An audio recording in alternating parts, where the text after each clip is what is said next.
Joined by the Director of Athletics here at the College of the Holy Cross, Nathan Pine. And Nate, this is, first of all, a pretty exciting time to be on campus here at Holy Cross. Just walking in here to the Hart Center, now the Hart Center at the Luth Athletic Complex. It's a different feel. It's a different, it's still in progress, but there's huge glass doors. It's got a big feel as you walk in, and I guess just what's your excitement level as the progress gets made here? I think it's been a long time coming. We're a year into the project now, but it's starting to take shape, and I think that's what's exciting is people that have been to campus for the start of this season have started to see the new entryway, the auxiliary court, the indoor facility, all of the pieces that are coming together as part of this project. And it's a huge project, so we've got a little better than a year and a half still to work on it. And there'll be other pieces that come online as we get going. But I think the excitement around campus, certainly our student athletes that are using the facility now, our coaches that are recruiting to this facility, we see where we're headed at Holy Cross, and that's a really big thing for us. A year ago, I think on this show, you and I were sitting here talking about how exciting it was and it was coming. Now there's actually, construction, concrete, so to speak, no pun intended, is happening here. The basketball floor behind us, everything's a little bit brighter. It's a little, people will notice changes even now when they come in, even with the construction outside. And that's one of the exciting things. The way this is sequenced, needing to play basketball games and hockey games in the building, we had to get a lot of that work done this summer. So the basketball arena got quite a refresh, and we went with a new court, certainly a new color scheme and paint design on there, and it's been very well received. We also got in and redid all the lower bleachers. So there were a lot of improvements that we saw here in this first year that I think people are getting excited about it. It's funny to think a year ago they were starting to line out some measurements and some sticks out there what the facility is going to be, but now, no, with all the steel up and the structure going in, it's a lot more exciting. And you can watch all this progress online as well. Of course, we've got it streamed every day, and we've got a lot of folks that tune in to check on the daily progress, and you can see the outside of the building, but now a lot of the work is coming inside, and that was really helpful. Last year we had a pretty good winter, so we were able to get a lot of that work done, and now this year a lot of our work is inside, so we'll be able to move forward. Everything's on schedule and on budget, so on a construction project of this size, that's a really good place to be. That is a good place to be, no question about it. You mentioned auxiliary court, and I think really that's it for the women's basketball team, the men's basketball team. They've never been able to practice at the same time before. This is kind of it's a pretty big deal for these two programs that scheduling the way things are and games the way things are, you could have two practices going on at once. It's a very big deal, and then especially when you add on a volleyball team needing to get some practice in there too. Having two courts where those three teams can interchange through, because some of those seasons do overlap, are really important. And that's the whole thing about this facility is it gives a lot of our teams more space, more time to develop our student athletes. Our strength and conditioning area is growing considerably, and part of the reason for that is we need to have so many student athletes use that in such a small period of time after the academic schedule. We need to be able to accommodate those. So in sports medicine and strength and conditioning, a lot of these are expanded areas, and it's just a better way for us to support our student athletes. It's the holiday season. The student athletes here at the college are in the community a lot. The women's basketball team has the organizations they work with. I know the football team and the Big Brothers and the hockey teams as well. How big a part of the college athletic experience is that for you, for the student athletes here at Holy Cross? I think it's an important part of the Jesuit tradition. And so for us being a Jesuit school, that's a key piece. When you look at it, we have started measuring them among the national metrics. With the NCAA, there's an app called Helper Helper, where our student athletes log in when they're doing service hours in the community. And it was pretty telling because Holy Cross was in the top 5 nationally of Division I in service hours. So our kids are out in the Worcester community, and when we start tracking that against other schools and some of that service time is pretty remarkable. Just the day-to-day, how much our student athletes are interacting in the community. And that's good both sides. It's great for the community, and it's great for our kids to have that experience, and that's part of the Holy Cross experience that we recruit to. As an athletics department, there really isn't an off season, but is this one of the busier times of the year when you transition from the fall and the football season, the beginning of that basketball season? The hockey season goes basically for the entire year. What is this season, how does it rank up to spring and fall in terms of how busy this department is, this group is?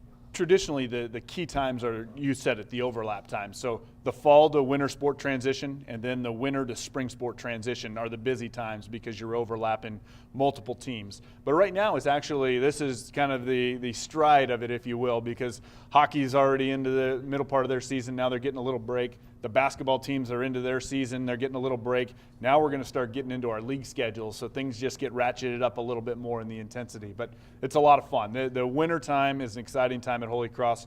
Obviously, our winter sports are lined up to be very competitive this year. We're going to be in the hunt late in the season, so that's pretty exciting stuff. The run the men's team made last year, obviously pretty exciting, beneficial for the college as well. What was that like, and how does that buzz carry over through the entire athletic program into this season? You know, it's funny, that momentum, the winning mentality is something that permeates through one team to another in an athletic department. So that was huge for us. I think it was huge for us in many ways. One, from an attitude that we can do it. I think the other piece of it is from the exposure that you get. We did some quantifiable numbers on that month run in March and how much exposure the college got. And when you value that out, it was over $100 million in exposure to Holy Cross. Well, that's huge for admissions for the college. It's huge for us on the recruiting trail. So all of our teams benefit from that kind of exposure and that kind of run on many different levels.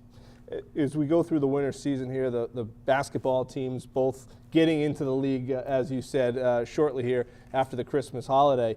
What would it mean, obviously, for the teams, the basketball teams that we'll start with, to capture a Patriot League crown and have another run, men's and women's side? That's the goal when we set out every year, both on the men's side and the women's side. The men's side, it came from a kind of an improbable regular season, and then we had a really good Patriot League tournament run, and then got a win in the NCAA tournament. So hopes are high. You know, we were still a team that didn't win a lot of games during the season, so we have to temper some of those expectations, but the best part of it is our guys know they can do it.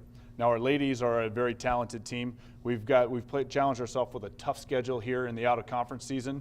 We do that because we think it sets us up for more success in the Patriot League. So we play a really tough schedule. We play some tough teams, knowing that when we get into the league, we're going to be well prepared to hopefully finish right in the hunt and win a championship, because that's what we set out to do. There's a lot of banners in this gym, and we're very proud of them.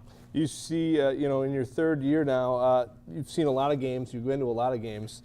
You're not from necessarily the Worcester area or originally, but how much have you become? Obviously, you have to a Holy Cross fan. I mean, are you a fanatic now as an athletic director? You have to be, right? No question. Yeah. I go to a ton of games. That's something that I told our coaches, our student athletes, when I first got here. You're going to see me supporting you at a lot of games, because in my mind, that's part of this community. That's exactly what we do. And just like our kids get out and give service and are involved in the Worcester community, I try and do that as well through Big Brothers Big Sisters and a few other opportunities, because as the leader of this organization, I need to be front and center there at games in the community. And I'm very excited about all the things that are going on here. It's hard to imagine it's been 3 years because it's gone so fast, but the place is almost unrecognizable in a lot of ways, and the enthusiasm and the energy, certainly the facilities. There's a lot of things going on and a lot of positive momentum that we're carrying through into Holy Cross athletics. With all that is going on and the new facilities and whatnot that are happening here, is there a pressure to win now or soon for all athletic teams, or is how do you quantify winning? Is winning might not just be wins and losses, or is it other things that take part outside of the court or the field? That's the tough part. I'm probably the toughest on myself about the win-loss records, because for me, that's a direct measurement, and that's how you, at the end of the day, you tally success. But I also have to temper that and understand where we're coming from in some of these programs. Some of these investments that we're making are just now starting to come online and benefit. So you've got to be, thoughtful and measured in how we're having conversations with coaches about what success looks like this year as compared to maybe 2 or 3 years from now, as some of these benefits really start to kick in for these teams. So yes, we're very thoughtful in the way that we go about it, but the bottom line is wins and losses, and in college athletics, it's very easy to see how successful we're being. Going around the department now, obviously we're in the Bud Ryan room, the basketball's behind us, the hockey's in front of us. There's been a lot of talk and even reports of the hockey team possibly moving conferences to Hockey East. There's a lot of complicated things and technicalities I'm sure you can't really get into, but they certainly can play at that level. I think they've shown that. Is that a possibility? Is that still a real possibility that hockey, men's and women's, takes a jump sometime soon? Well, I think I'll start by answering we're a member of Atlantic Hockey. Sure.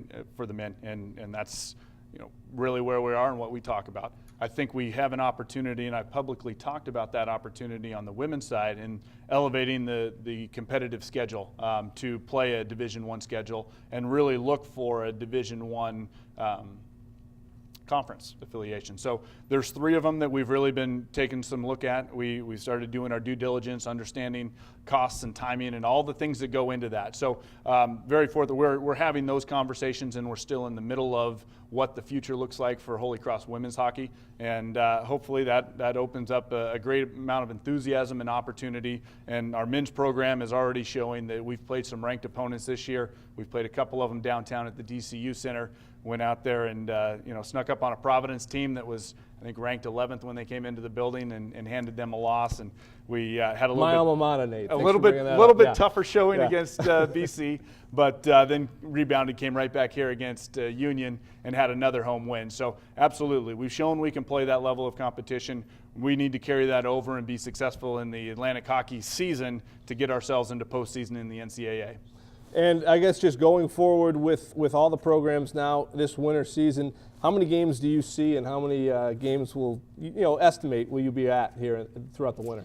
Well, whenever I'm in town, I try not to miss a home competition. So be that a women's hockey game in midweek or a men's hockey game on a Friday, Saturday, I'm going to be in the building, and it's important that I'm there supporting our kids. Now, I do sit on a couple NCAA committees, so travel gets me out a little bit for my obligations on some of those. We also have a lot of fundraising and things going on to get this great facility going. So my time is taken away from campus, but my commitment to our coaches and our kids is when I'm here, I'm going to be here supporting you. So I enjoy it. It's a big part of what I do, and I think it's important for our kids to see me there supporting them. Is there a next step after this beautiful complex is done? Are you already kind of weighing out what the next couple of years looks like beyond? Certainly. There's always a next step, and at the end of the day, we've talked about it on this campus. This is a really important project, and this really sets the tone for what we're doing for the next 10 or 20 years. But there's always other projects on the horizon, things that need to be addressed. We've got some other teams and facilities that do need a little bit of a facelift, so we're always going to be driving toward that, either to enhance this facility and continue to make it even better, or to add on to some other facilities that need address. So that's part of the conversations, that's part of the fundraising effort, but that's also part of the vision on what we're trying to do as an athletic department. We did this show, you and I, last year. It seems like I'll fill in probably next year if we're both still here. And what will we talk about a year from now? What do you hope to be talking about a year from now? I'd love to be talking about a couple more banners going up here in the Hart Center. I'd love to be talking about the grand opening and the ribbon cutting on this facility. And hopefully we'll talk about a couple of our other teams stepping in and either getting into the playoff conversation or getting into the NCAAs, because that's the ultimate goal of where we're trying to get our program. All right, Nathan Pine, Director of Athletics for the College of the Holy Cross. Thanks very much, Nate. Appreciate the time.